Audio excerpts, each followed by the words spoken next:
రైతన్నకు మళ్లీ మొండి చెయ్యి. రుణమాఫీలో కాంగ్రెస్ మార్కు మాయాజాలం. బీఆర్ఎస్ లక్ష మాఫీకి 36.68 లక్షల మంది అర్హులైతే కాంగ్రెస్ 2 లక్షల మాఫీకి 23.75 లక్షల మందేనట. బీఆర్ఎస్ హయాంలో కొన్న 13 లక్షల తగ్గిన అర్హులు. రుణమాఫీ పరిమితి పెంచితే అర్హుల సంఖ్య పెరగాలి కదా. నాడు లక్ష మాఫీకే రూపాయలు 19,440 కోట్లు అంచనా.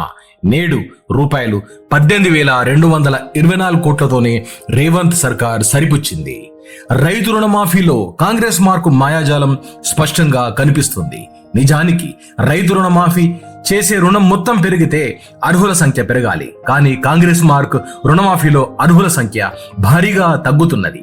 బీఆర్ఎస్ హయాంలో చేసిన రుణమాఫీకి అర్హులైన రైతులతో పోల్చితే ప్రస్తుతం కాంగ్రెస్ ప్రభుత్వం చేస్తున్న రుణమాఫీకి అర్హులైన రైతుల సంఖ్య భారీగా తగ్గిపోయింది.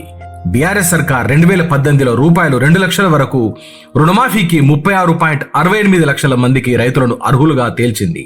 ఇప్పుడు కాంగ్రెస్ సర్కార్ రూపాయలు 2 లక్షల వరకు రుణమాఫీకి 3 విడతల్లో కలిపి సుమారు 23.75 లక్షల మంది రైతులను మాత్రమే వర్తింపజేస్తున్నది.